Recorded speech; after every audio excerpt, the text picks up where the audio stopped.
Hey everybody, welcome to our podcast, our broadcast, which is brought to you today by Advanced Travel Therapy. So thank you, Advanced, for bringing this webinar to the public. I am here with Claire Laverne. Claire is a physical therapist who graduated from the University of Pittsburgh in 2015, has been traveling with Advanced for 2 years. This month, actually, I believe is her 2-year anniversary with Advanced. And my name is Brett Kestenbaum. I am a physical therapist who graduated from Nova Southeastern University in 2014 and has since founded Covalent Careers, which is a career development company which helps rehab professionals with education and career resources.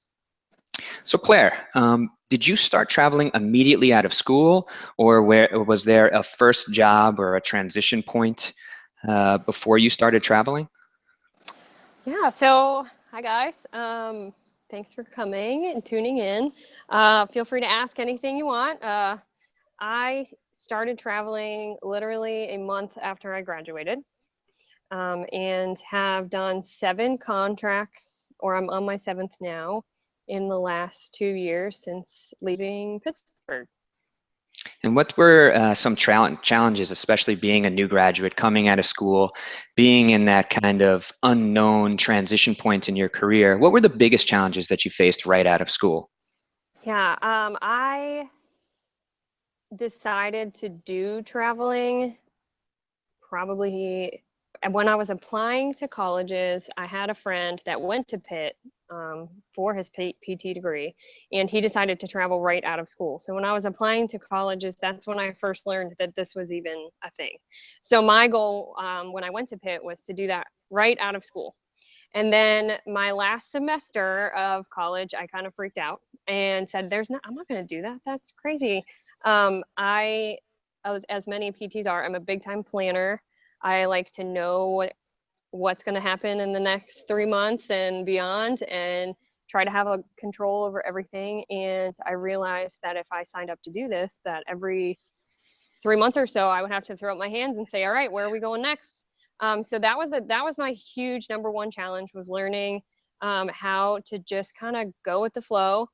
And spiritually, it was a challenge for me because I had to learn to trust that everything was going to work out, and it always has. There's usually about a 3-day period before I land a contract that I kind of get super stressed because I don't know where I'm going next, and I have all my things packed up and I don't know where I'm going to live. But then usually literally in a day's time, I land a contract, it's signed, I figure out where I'm going to go, and go try to find housing from there. So the biggest challenge is learning to just go with the flow and be confident that everything is going to work out, because it always does. And you learn a lot about yourself doing that. So Now take us again back to the beginning, sure. when you graduated.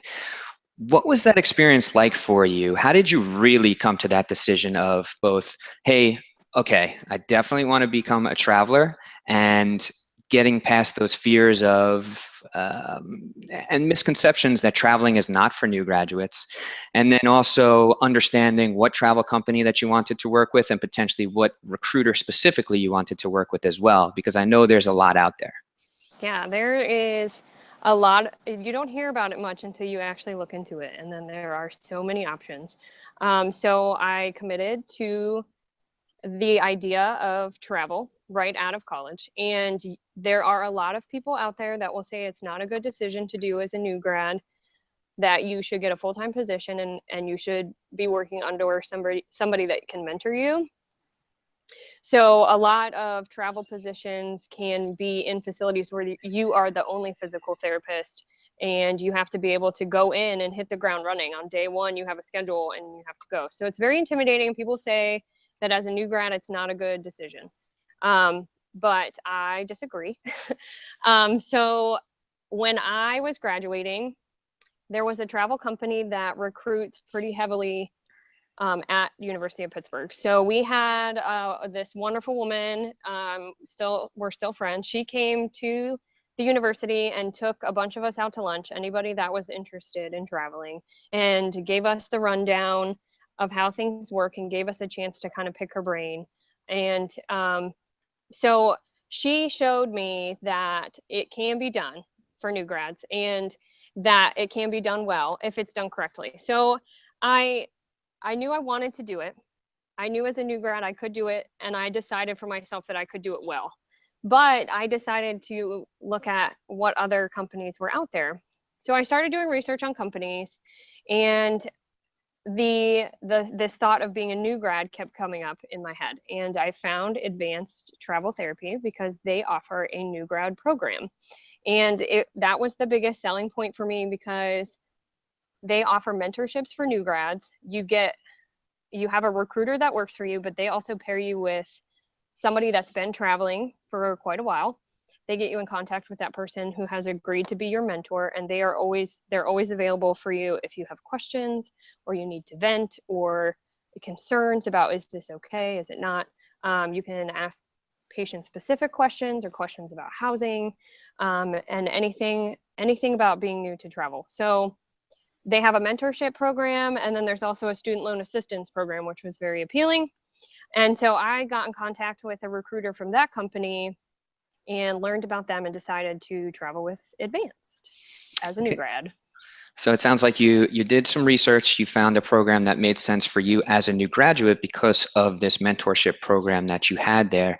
Now, for the audience, one of the major goal of this is to really shed some light on travel so you understand what travel actually means and what you're getting into. So Claire, take us back also now to your first placement. How did you and I guess the recruiter together at least decide on that first placement? And really, what did that whole thing look like for you? And where did you end up? This is funny because the planner in me thought that I was going to get to plan everything, but like I said, it always works out. But I do want to share that a recruiter who's not with the company I'm with, but somebody gave me some very good advice when I first started, and it still is true to this day. She told me that when you are a travel therapist, you have to prioritize 3 things when you're trying to find an assignment. It has to be a location, the type of setting, or the amount of money that you want or need to make. So she said you have to decide what's number 1, what's number 2, and what's number 3. Because with travel therapy, you can say, okay, my priority is location, and you can pick a general area, and you will likely find a contract there, but you might have to be flexible on the type of setting or the strict amount of money that you're hoping to make. Or if your goal is money, you can say, I'm not going to take a contract unless I'm making such and such money, but you have to be flexible about where it's at and the type of setting. So for my first assignment, I had it all planned out that I was going to go back close to home for the first 3 months and spend some time with my family and my nephew. And so my priority was city. And I was flexible about setting and about the contract money. So the first contract is, I'll admit, the first one is difficult because you are labeled as a new grad. You are labeled as someone that doesn't have a long list of experience. You have your resume fresh out of school, but it's the same as applying to any long-term permanent position as well. You have to kind of sell yourself. So the process was that my recruiter would send me a list of cities and settings that jobs were available, and I could say yes or no to any of them. And after that, they can call and do a phone interview, which is awesome because it's pretty informal. It's a chance to, most of the time, it's me asking them questions about the type of facility, uniform, productivity standards, hours, weekends, holidays. You can ask and get a feeling for if you think it's going to be a good setting for you. And then after the phone interview, it's kind of your people reach out to my people. And sometimes you have options, and sometimes you do one phone interview and it goes great. So I was hoping to be close to home, and I got a little frustrated because the closest to home was 2 hours away and was almost fed up from the beginning. But I cannot tell you how incredible that first experience was. I found an amazing community. I had like rental parents that I was renting from. The facility, I was the only PT, but I did have a PTA and an outstanding staff. which we can go into that first experience of how you need to be confident as a new grad. But so from there, I decided the next one I wanted to be close to a friend from school. So again, my priority was setting.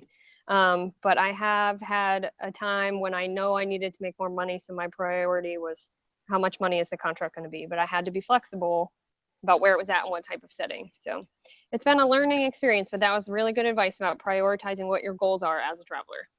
How was your experience with the recruiter themselves? Did you feel like you were pressured into anything? Did you feel like it was smooth? Did you feel like you were supported? So I've had 2 different recruiters since I started. And what I would say the most important thing is after you pick a company, even more important than that is choosing the right recruiter for you. So what a recruiter, it sounds like a recruiter because they're like trying to get you to work for them. But once that person is your person, they work for you. You work together through all of it, through finding a job, through the phone interviews, through negotiating the contract, everything. Like my recruiter, his name is Cody, and he's fantastic. But and he's available to me all the time. So my advice in choosing a recruiter is find somebody that you trust, find somebody that is accessible to you to communicate at any time, and find somebody that knows your priorities and knows your strengths and is willing to challenge you, but would never put you in a comfortable or in an uncomfortable situation. My recruiter knows me. He knows what I'm not okay with. He knows how he can push me and get me into a great contract. And he's also there for me on a day that I am just losing my mind. So he's great, but we're in contact all the time. So that's your team right there. You and your recruiter, you find placements together. He walks me through licensure when I want to go to a new state.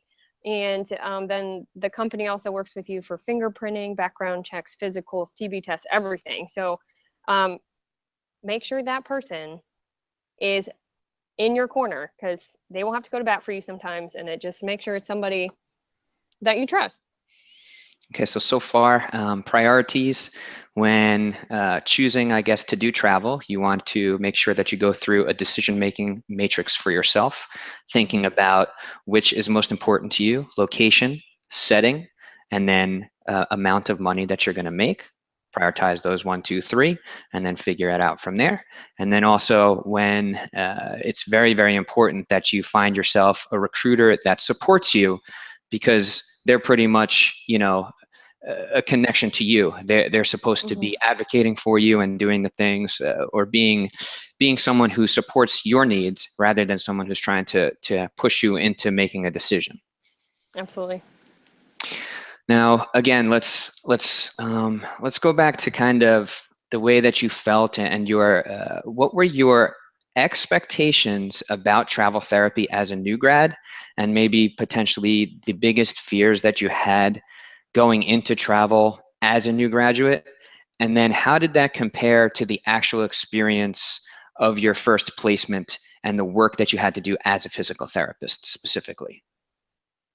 I think I was expecting more orientation, and you don't always get a very formal orientation. If somebody is in need of a travel therapist, if they're in need of a contractor, they're usually in a situation where they need somebody to come in and hit the ground running. So as a new grad, that could be intimidating.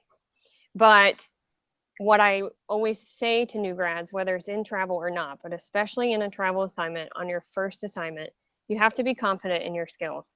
You have to be confident in what you know and what you have to offer. You have to be willing to go in and adapt, because you're going to be in a new building with new people, and you're going to have to learn a new documentation system if you've never used it before. And a lot of times when you get there, they give you maybe half a day of orientation, and then they expect you to treat patients that day. And so you have to be confident, and you're not the only contractor out there.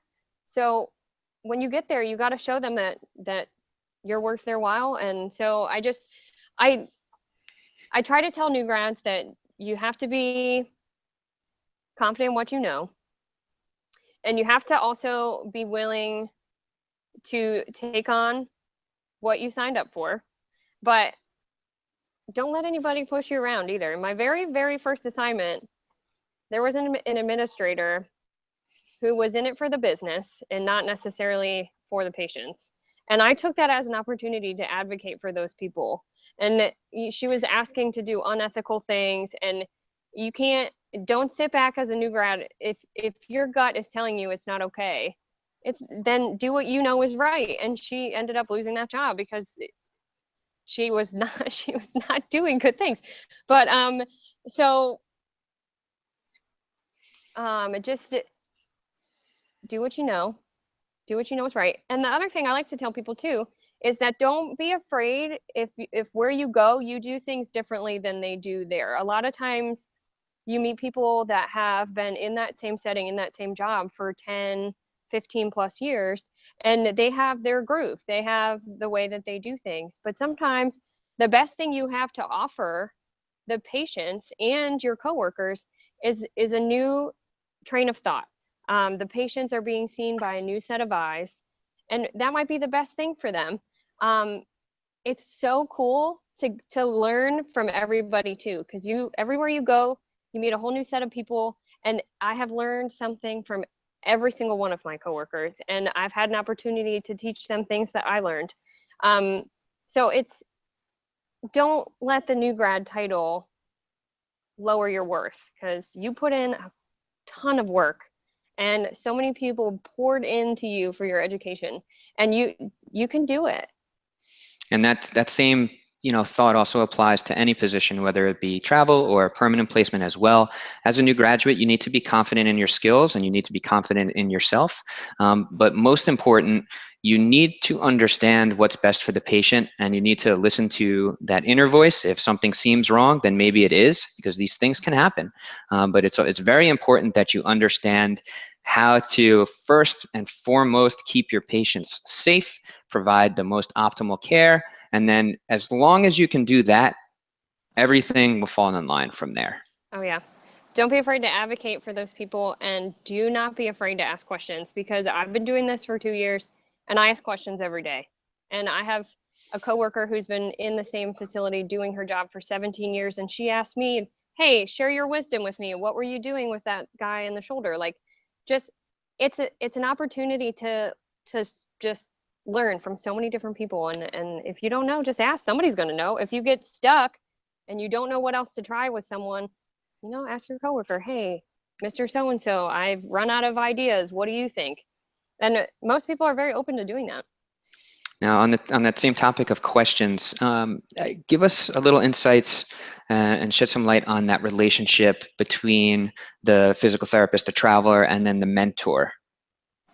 Sure. So I was set up with a travel PT who had been traveling for over 5 years, which is hard to imagine, but and they gave me her email contact information, and then she shared with me her Facebook, cell phone, everything. And she was in Wisconsin, and so she was available to me anytime. She agreed. Advanced asks if you're willing to be a mentor, and she agreed to be mine, and she was available any time of day. So originally, when I first started and I got my first paycheck, I had some questions about how it was broken down and the stipends for housing and meals and incidentals, and then there's an hourly rate. So being paid as a traveler is much different, and I just wasn't exactly sure how it all worked. So she was there for me when I asked her about that. She was there for me when I was in my first assignment, and the administrator was asking me to do things that I did not think were ethical, and she agreed and kind of gave me some advice about how she thought I should handle it. And then I had an assignment as well where I was the only physical therapist, and the director of rehab was also my PTA. And the dynamic was just a little strange. And so I had reached out to her asking if she had ever been in that situation and what she thought. And I think she's answered the most questions for me in looking for housing, because as a traveler, I have opted to look for my own housing, which has its own benefits. And I have never found housing the same way. It's always been different. But they actually had a document made up that was tips about finding housing, and she had it right there, and she sent it to me, and I had it that night. So any questions I've had about the logistics of a contract, a specific situation I might be in, or finding housing as a traveler, she's always, and my recruiter has been there countless numbers of times for me in situations like that. Now, you did mention housing, and we do have a question from Kavina Dubs.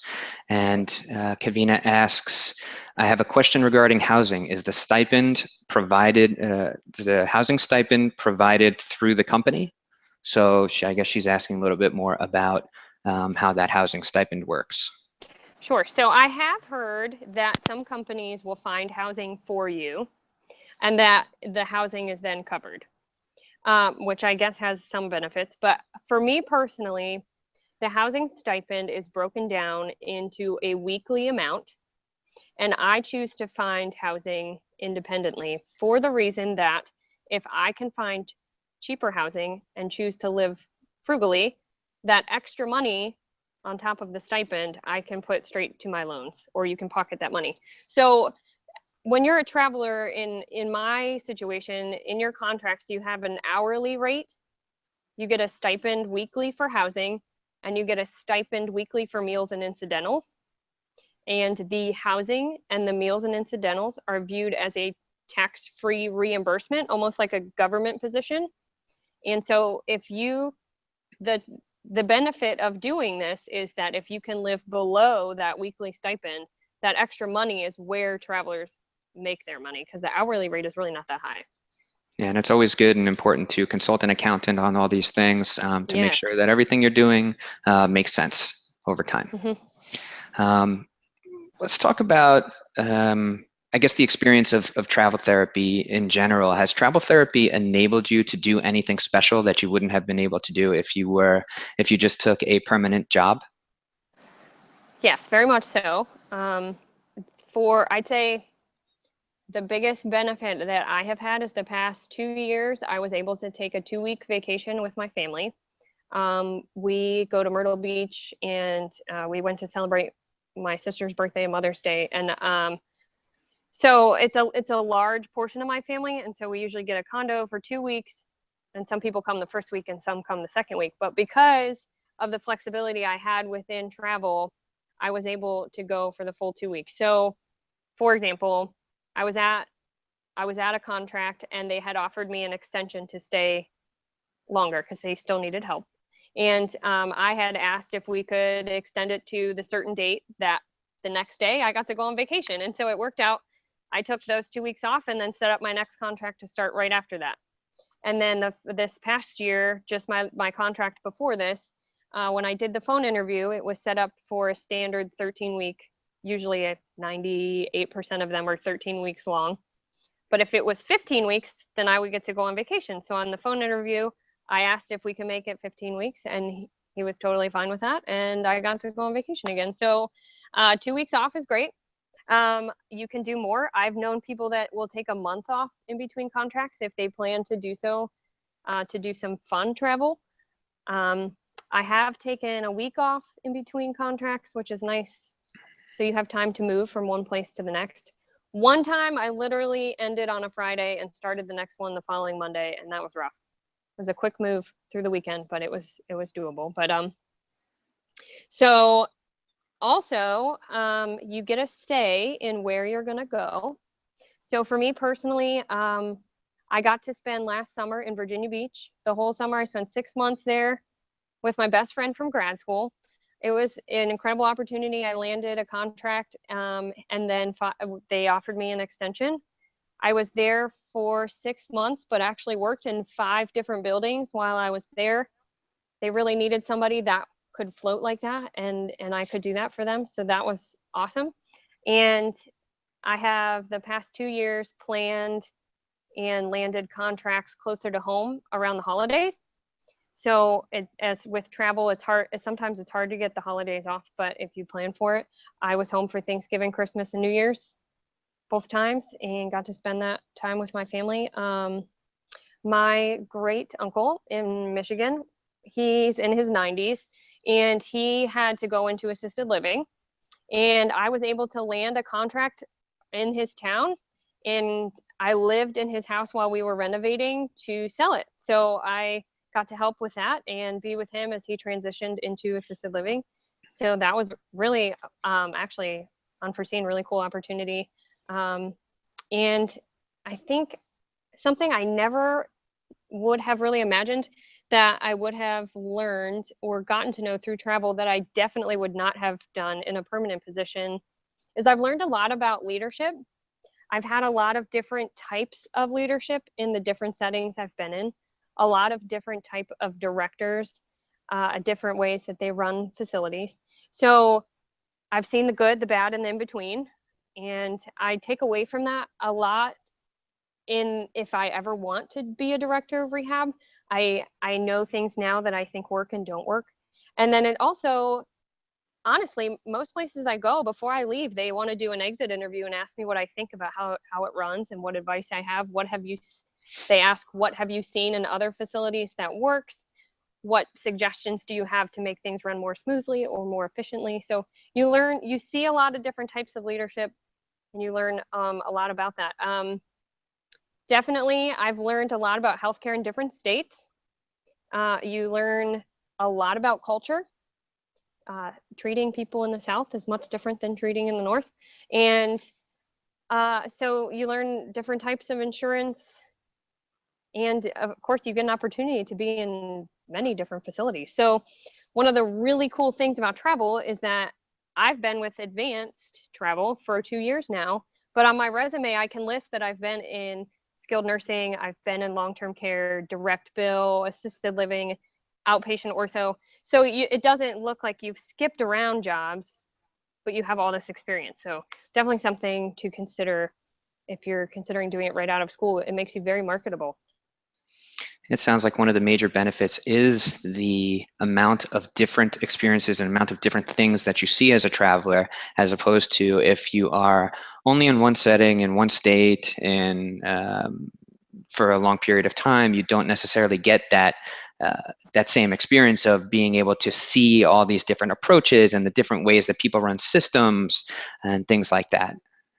Yeah. Now we have a question from Amanda, and Amanda asks, what does the process of accepting an assignment look like? Sure. So I'll kind of go from the beginning. So I was licensed in 4 states and currently licensed in 3. So what happens is if a company is in need of a short-term contractor, they will reach out to staffing companies. And I work for Advanced Travel, who is a staffing company that gets notified of these needs. And so what Cody, my recruiter, will do is shoot me an email that has a list of all the jobs available in the 3 states that I'm licensed. And in the email, it says the city and the type of setting. And from there, you can say, okay, I want to submit to job A, B, C. And once you submit, your information is sent to usually the director of rehab, and they will choose to or not call you and do a phone interview. So you submit to jobs, you get phone interviews, and during the phone interview, we can go into that if anybody wants to. They have a chance to ask you questions, you have a chance to ask them questions. And from there, it's a little different each time. Sometimes you'll actually get a verbal offer on the phone. Sometimes they'll ask you, how are you feeling? Do you think this is going to work for you, while you're on the phone? Other times they will say, oh, okay, I have some other calls to make. We will be in touch with your company. So you have this conversation with usually the director of rehab. And from there, they reach out to Advanced. Cody will contact me and say, hey, we got an offer. And he will send me the details. So usually Cody will give me a call. We'll talk over the details of the contract. Most of them are pretty similar. And then he'll shoot me an email with them all written out so I can take a look. From there, you can accept, or sometimes there is a negotiation period too. In one particular contract, I felt that the housing stipend did not reflect the cost of living in the area. That's another thing as a traveler, definitely look up the cost of living. And so they actually offered me some more money. And then sometimes there's an additional negotiation if you're going to need reimbursement for licensing or moving. That's something that you want to ask about before the contract is signed. Say you're going to need reimbursement for a U-Haul, they may offer to reimburse you for that. Or if you're new to the state and you want reimbursement for your licensure fees, they may include that in your contract as well. So from there, you can accept. It is sent to you and you electronically sign it. And then you get sent your first day details from your recruiter and you start. Now, does your recruiter, when they're going through the contract with you, do they ever point things out and say, hey, there may be some flexibility here, you might want to look into the cost of living, or are those things that you have to think about on your own? I learned a lot about this from experience. That it wasn't always laid out for me as a new grad. There are some things, like some things can be prorated if you don't work 40 hours that week. So there's also this concept of guaranteed hours within traveling. In your contract, they may guarantee you a certain amount of hours. They may say guaranteed 35 hours, expected 40 hours. If you have a guaranteed amount, if you actually work less than that, but you've worked the full week, you'll still get paid for 35. So I always try to budget off of what the guaranteed hours amount is and not what the 40 hours is, just in case. It's usually, I've had guaranteed 32 hours, 36 hours. I had one contract that guaranteed 40 hours a week, so I was paid 40 hours a week regardless. But this is something where having a mentor that is a traveler is such a benefit because they can sit down with you and say, look, okay, your contract says this, but you have to remember, if you don't work 40 hours, it's going to be a little bit less than that. And I didn't know about I didn't really process the prorating thing on my first contract and was a little bit shocked. But if I have questions, Cody will go through the contract with me on the phone and gives me an opportunity to ask. And then if I feel like it should be negotiated or he does, we can go back or we follow through and accept. You can deny them too. You can say no. Now, you are speaking with Cody this whole time, and Cody is advocating for you, or are you speaking with the clinic in the negotiation step? How does that work? The numbers themselves are negotiated by Cody. He has the ability to break things down as far as, I think it's by zip code in as far as how much a housing stipend can be. And then he's really awesome because if your hourly rate goes too low, you can get audited on your taxes, and you don't want that. So he wants to make me money, but he's also going to keep me in a safe range that it's okay. It's not cheating. Now, this is a question on a different topic that was asked again by Kavina. This is going back to, you mentioned you traveled in multiple states. Mm-hmm. Kavina asks, when traveling between states, do you usually maintain various state licenses, and is the process difficult? Sure. So I do maintain licenses in various states at one time, mostly because the licensure will last at least a year, if not two. Every state is different. When you're applying for licensure, this is something you're going to want to look up ahead of time because every state takes a different amount of time. I think the shortest amount of time I got my license was in a month, and I'm told that California can take up to 12 weeks. So if you know you're going to want to go to a state, you have to start this process before you can apply for jobs in that state. But this is something too that your recruiter knows and will work with you. So I have maintained my license in 3 of the states because I anticipate either wanting to go back there or they're just still valid from when I officially applied. And they last, some of them, I think Michigan was the shortest, but Virginia, I think, is 2 years. I'm told that California is very difficult to get. A lot of people have their license in Texas because I'm told there's a lot of jobs there. And I think Idaho was a hard one too. Hawaii's pretty easy. But yes, I do maintain my license in multiple states at the same time, but it's not difficult. Once you do it once, it's kind of similar. Now, Cody, is he helping you understand the CE credits in each state, and then also is Advanced helping you because you have to pay to obviously maintain your licensure and then do the paperwork and all that stuff. Do they walk you through that as well? And I guess do they help you with the paying part of maintaining multiple state licensures? Yes, part of that is on me as well. So I have been through the process of initially applying and then also renewing a license at this point. And if you are going into a new contract in that state, sometimes, I know Cody has remembered before, but sometimes it's on me too to say, hey, can we include the reimbursement for my licensure in that next contract? It is on, I have to keep the receipts and things, but you get reimbursed for those fees. Got it. Now I have a question here from Alex, and Alex asks, would it be feasible and or sustainable to do travel therapy as a PT couple? Yes, okay, so let's see, there was 52 people in my PT class, and we currently have 3 couples traveling together. So it's very much a thing, and they post incredible photos all the time, and I imagine as a young couple, it's very fun. So with that, I have heard, I don't personally know, but I have heard of them landing positions in the same facility or different facilities in the same city. But we have 2 couples traveling together and then 1 pair of girlfriends that travel, and they were roommates in college and have continued to travel and be roommates now.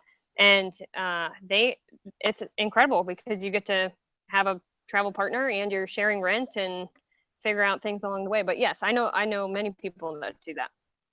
Have you heard, and this is from Matthew, have you heard about couples who are, or people who travel with a toddler, so with a child?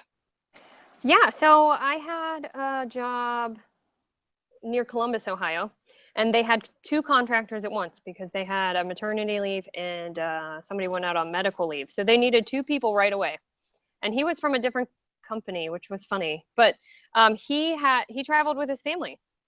His wife was a stay-at-home mom, and they traveled together. He stayed in the state of Ohio, though. Got it. So potentially you may want to stay closer to either a home base or somewhere that you feel comfortable if you are traveling with a family, but you have, not speaking from experience, you've seen it work traveling with a family. Sure. I will say I don't know from personal experience, but from what I have been told, there is almost a separate subset of traveling that can almost be considered floating.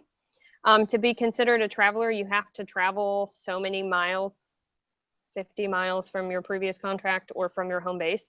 But you can, from what I understand, travel with around your home base. It's the housing stipend is just a little different and your hourly rate is higher. So it's more like a salary position, but you can travel, you can live in your home and travel around that area. It's just a little bit different from what I'm told. Do you have any resources or know of any resources where people discuss traveling as a couple or traveling as a toddler? I see here Cheyenne mentions Wanderlust PTs, which I have read, and that is a fantastic blog as well. Do you know of any other resources? Not that I know of, no. Okay. I have heard of Wanderlust. There's a lot of Facebook groups. There are a lot of travel groups that I have joined that people post questions or concerns or even patient cases that they're not sure what to do, or, hey, I'm coming to this city and looking for housing. Has anybody been in that area and has advice on where to look? So, I mean, there's groups and blogs everywhere now. There's a lot of travelers out there. Yeah, that's a very important point. In the modern age of information sharing, there's tons of information everywhere. If you search for it, you will find it. We provide a ton of great information through newgradphysicaltherapy.com and the Covalent Careers blog as well. So if you go on there, you guys can find information about travel or really almost anything else that you want to find out about your PT career. We do have a question here about contracts, and I'm not going to ask a specific question at the moment because I would like to know more about what that looks like. So if you do sign on with a company, what are you committing to? Okay, so within the contract, it states the stipulations per se. I would say 90% of the contracts. Some of the scary part is that you can be cut short. So sometimes when you get hired as a contractor, a really secure position is like you're covering a maternity leave. So you know you're going to be there for 13 weeks, and then the other PT will sometimes come back. Sometimes they don't. But other times, there are companies that have an immediate need because they had somebody quit or leave unexpectedly. But their intention is to hire someone full time. So they need a contractor to come in and help while they're doing the interviews and finding someone to start. A lot of times, in my experience, I've never been cut short because they will do the interviews and hire someone intentionally to start after my contract is over. But in most contracts, the deal is that they have to give you a 2 weeks notice if you're not going to complete your contract. But the other cool thing is that it can go the other way too. And sometimes when I get really scared about, or if I'm not really sure about a contract, Cody always reminds me, if you get there and you hate it, if you get there and it's uncomfortable, you can give them your 2 weeks notice and you can jet. I know I mentioned before I think it's important to know as a new grad that if you're scared to do this and you're not really sure, you should give it a try because you're not signing your life away. If you find a company that you like, or you don't have to sign a contract that says you're going to work for them for 2 years. There's not a solid commitment there. And then even within that, once you sign a contract, if it's a 13-week contract and you get there and it's just not for you, you don't have to stay. Is that with any company? Are there some companies that do make you sign on for X amount of time? Because I know sometimes, I don't know as much for travel, but there are companies that will provide you with a sign-on bonus, and that sign-on bonus is pending you stay with them for a year, and then if you don't stay with them for a year, they'll take back the bonus. So do you know if specifically for travel, if there are any companies that work in that structure, or are 100% across the board, every company, you're not really signing a contract with that company for a long period of time, you're just signing your placement contract? Sure. And all the companies that I researched, nobody had a commitment per se, but with advanced, there is a bonus to staying. In that, if you are a new grad and you're in the new grad program, at 1 year you get a bonus, a student loan bonus, and at 2 years you get a second bonus.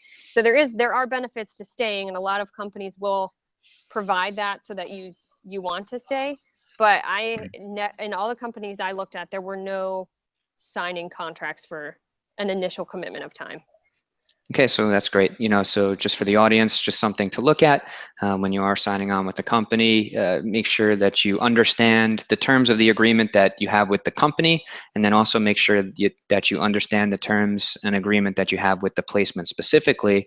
But it sounds like all of this is extremely flexible, and from what you mentioned before, both the facility itself has a 2-week window where they can tell you, unfortunately, the person is coming back and you'll be with us for 2 more weeks. And then in the same regard, if you don't feel comfortable, you have a 2-week window where you can tell them, unfortunately, I don't want to continue with this specific position, and you can give them the 2-week notice as well. Yeah, and I will say too, if they give you a 2 weeks notice in travel, that is plenty of time to find a new position. If you are worried because they give you a 2 weeks notice and you don't know where you're going to get a paycheck from after that, people need people to start the next day or the following week. 2 weeks is plenty of time to find a solid position. Did I answer the initial question about contracts? Yeah, no, definitely. And Okay. there's a question from Amanda that is in this same line of thought. And the question is, if most jobs last about 3 months long, how soon do you begin looking for the next assignment? Sure. So my shortest contract was 6 weeks. The majority of them are 13 weeks. And my longest was a 13-week that got extended to 6 months. So I would say looking for the next one. Very rarely are people looking for a contractor more than 4 weeks out. Very, very rarely is there a job posted a month in advance that says, we're going to need a PT in this city at this setting on this date. unless it's an expected maternity leave. Sometimes people reach out for contractors for those pretty early. But if you are completing a contract, say your last day is May 12th, and you know you want to start on May 22nd, you're not going to start really submitting for jobs until probably 2 weeks before, because that's when the majority of jobs starting on the 22nd are going to pop up. If you start looking really early, the downside for that is you're going to get a lot of no's. You're going to submit for things and they're going to say, no, we need someone to start sooner. So if you wait until about 2 or 3 weeks out, you'll have more options, more things to submit to, and more of an opportunity to do phone interviews. So it is scary, because people will say to you, where are you going next? And it's 2 weeks away and you say, oh, I don't know. But like I said, there'll be about 3 days that you're super stressed out because you have no idea where you're going. And then within a 24-hour period, there's a job that opens, you submit for it, you do the phone interview, they offer you a contract and you sign it. And it just all falls into place. It's Every pretty time. cool. Every time. Yeah, so you mentioned before about how one of your favorite parts about travel was your 2-week vacation.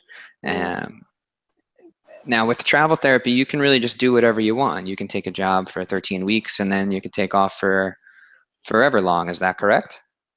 Yeah, it's if you plan to go on vacation, or if you want to take a month-long trip, all you have to do is save up the money for it, because you don't get PTO, unfortunately, within this. You don't get paid time off. But I know people that have worked 6 months, saved money so that they can take a month off. And a lot of times it's pretty cool. And I have to figure out if I'm going to do this, but I have known people that when they finally decide to stop travel and take a permanent job, they do something crazy right before they start permanent, because you're not really going to have those opportunities anymore. Now, just for the audience real quick, we have about 13 minutes left here, and Claire was nice enough to give us her time. So if you do have questions, try to get them in now so we can ask them to her. And it looks like we have 2 questions here. Another one from Kavina, who asks, do you negotiate CE reimbursement with various companies? CEUs, is that the Yeah. question? Yes. Okay. So this is really cool. Huge benefit too when I was looking at companies. Advanced does provide CEU. It's not, they have a whole online course, just all these options. So when you are an advanced therapy employee, you have access to the advanced 360 CEU online system, and there are tons of courses to choose from. So I was joking before that sometimes my CEU choice that I do that night is whatever I have for an eval the next day. No, but so recently I just went from skilled nursing back to outpatient ortho. And I was a little intimidated because I had been out of outpatient, but that's really where the beef of my training was, because I did athletic training before physical therapy. And it was really cool. On my 2-week vacation, I had this CEU course available to me online. I could sit on the beach and do some, go over shoulder stuff, because I hadn't treated an outpatient shoulder in so long, and you get credit for it. And it's broken down by state too. So certain CEUs count in different states, and so you can do courses on just about anything and get credit for them, and it's free if you're an advanced employee. I'm not sure if other companies will reimburse you if you decide to do an outside course, but I know that usually that's one of the questions that I asked when I was looking for a company, was what opportunities do you have for extended education? Okay, so that's good advice there. When you are deciding on a company, find these things out in advance. Ask the company themselves the question of how does the CE process work? Do you guys provide it? So forth and so on. Now we have a question here from Megan. How do coworkers treat you, knowing that you are only temporarily working at the company? Yes. So there's this phrase that you get sometimes. Oh, you're just a contractor. No, there was a staff meeting one day, and my boss was like, oh, you don't have to come. You're just a contractor. And I was like, oh, thanks. And she was like, no, I didn't mean it like that. So usually the really cool thing is that if there's a need for a contractor, that usually means they're short-staffed, and you're coming in with a cape like a superhero and about to save the day because these people cannot wait for you to come in and help. So it's definitely an opportunity to meet new people, have them show you the reins, and like it's an opportunity for you to share the love with the world. Like, hey, what can I do to help you? What do you guys need from me? I will say too, there seems to be in some places there is this battle between disciplines, you know, between PT and OT or between therapy and nursing. There is just something about like, and my advice is on day one to go in and try to learn everybody's names off the bat and just show respect, because if you get everybody on board and you can kind of approach everything with a team approach, everything goes very smoothly. So just first day, you have an opportunity to make a really good first impression, and you are there to help a group of people that are probably very burnout, because if they need a contractor, then they probably have been working in overdrive. So usually I am welcomed with open arms. Now, burnout's, I guess, a big subject in the PT community. Yeah. How do you feel about that for, I guess, yourself and your career, being a traveler for 2 years now? Do you feel like being a traveler has helped you not burn out? Do you feel like it's added and you are burnt out? Describe that to us a little bit. The fear of burnout is that you stay in the same job for a certain amount of time, and then your quality of care goes down because you are so exhausted.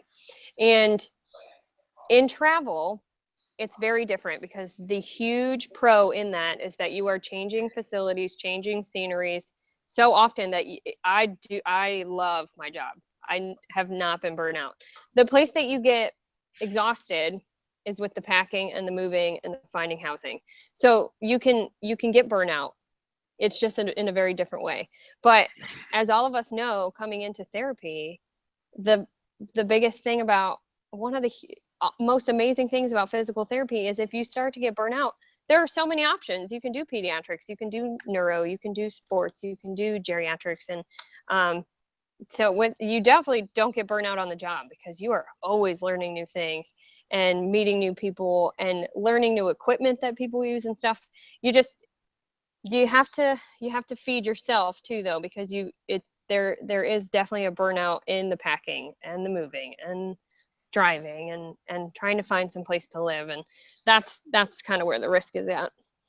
Now, what quality types would you recommend travel to everybody across the board, especially as new grads, or do you think that there are specific qualities that people need to have personally that travel may be a better fit for them than maybe something else, especially as new graduates? Sure. So I think when people try to tell new grads that travel is not a good option, it hurts my heart, because usually when you are a new grad, you're in the best position to do this type of thing. If you don't have kids yet and you don't own a home yet or things like that, that's the best time to do this. If you get out of school and you don't exactly know where you want to be, or you don't exactly know what setting you want to be in yet, do it for a year, do it for 2 years. Try it. You learn so much about yourself. And I have grown to love, I went from athletic training to sports, outpatient ortho, to oncology, to geriatrics. And now I just love geriatrics. And it gives you an opportunity to learn things that you may love that you thought you wouldn't like to do. Who shouldn't do travel? I can see where it would be hard if you did have a family. If your family's ready to sign on for the adventure, then by all means go for it. But if you can't handle the every 3 months, you got to throw up your hands and kind of say where to next, then it might not be for you. But I was one of those people and did this to learn how to trust that everything was going to work out. And like I said, if you start to do it, if there's even the tiniest little bit of you that wants to explore it, and you start and it's not for you, you can stop. Yep, that's the important point. Really, it's extremely important to think about with anything you do in life ever, is that no decision is a final decision. Everything is just another decision on your path to whatever life want to live. And with travel therapy, it's, I guess, an added bonus that fortunately every decision you make is, a maximum of 13-week decision, Yeah, and then you can you can do figure it out from anything there. for 3 months. You can do anything for 3 months exactly. But remember, remember that you do have to be confident in yourself and your skills, because you don't want just to put yourself, if you feel like you're the type of person who isn't ready for it, who isn't ready to be, on your own as a therapist, who isn't ready to do that type of thing, again, you got to listen to your gut there too, because the last thing you want to do is end up in assignment and be with a patient and be, super scared and want to Yeah. go home or whatever it may be. But trust me, you are prepared. You've gone through the schooling. You're ready for it. And you really just need to convince yourself of that, and you'll be okay. Because just like you learned in school, you'll be able to learn and adapt to any situation that comes about. We've got a couple more questions here. One question is from John Corb 93, and he asks, how many patients have you been seeing a day in outpatient? Have you ever had opportunities for overtime? Sure. So outpatient specifically, in the job that I'm at now, it can be anywhere from 14 to 20. They do a scheduling system that is different than the last outpatient I was in, but they schedule every half an hour. And then, of course, Medicare patients are a little bit different. But right now, it's usually 14 to 20. 20 is rare now that they have a full staff with me on the team. It's much more manageable. I was told before they got there that most people were seeing 20 patients a day. And then overtime is something to ask definitely in the phone interview, because some of that will be in your contract. For most contracts, you get paid time and a half for overtime. And I have worked a contract where they could not care less if I worked overtime because they needed the help. But I've also worked in facilities where the boss will say, do not go over, because they're paying a good amount for a contractor as it is. And they will say, do not go over 40 hours because I will get the finger shook at me for paying that much for you to be here. And then another thing with that is they're always in the contracts, but it's worth asking in a phone interview too, is about weekends or holidays. Some skilled nursing Medicare facilities will have weekend requirements.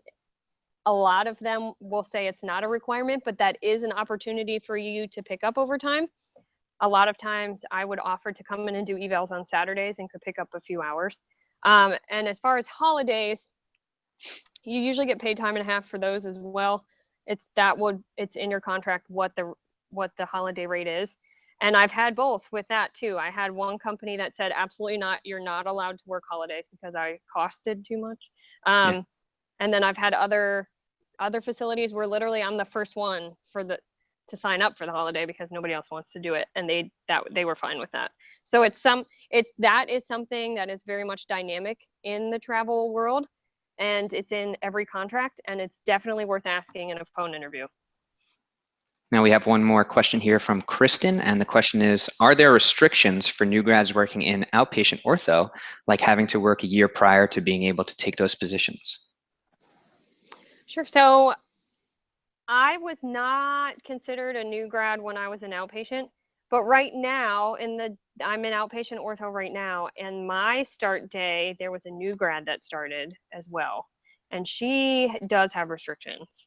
She is currently under a traineeship, so she has to bill under somebody else's Medicare number or NPI, and then all of her stuff is signed off by my boss.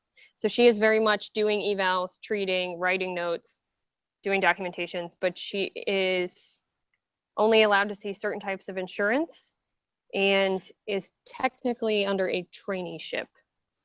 As a traveler, that's a good question. I'm not sure. So my very first outpatient ortho job as a traveler, I did have to go through a process of getting approved for different types of insurances. So right off the bat, I could only see Anthem. And then once I got my Medicare number, you could see Medicare. So there is kind of a transition into outpatient ortho, regardless if you're a traveler or a new grad, but it's kind of, you kind of actually get adjusted in one insurance at a time. And just to clarify for the audience,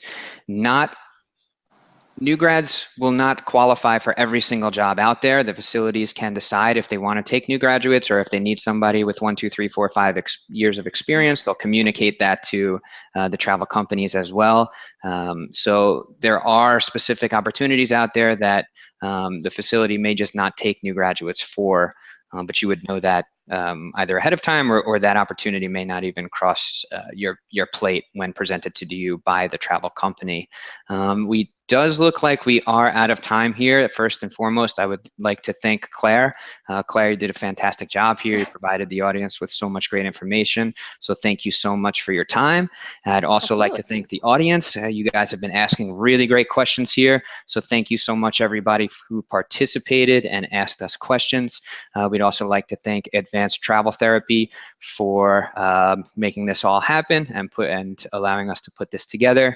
You can look them up. The company is Advanced Travel Therapy, and that's where Claire works. It's a great company to work for, especially if you are a new grad. They have a fantastic program for new graduates where they offer you mentorship and they offer you all those resources that you need to be successful. They'll always make sure to try to push you in positions that you will be successful in as well.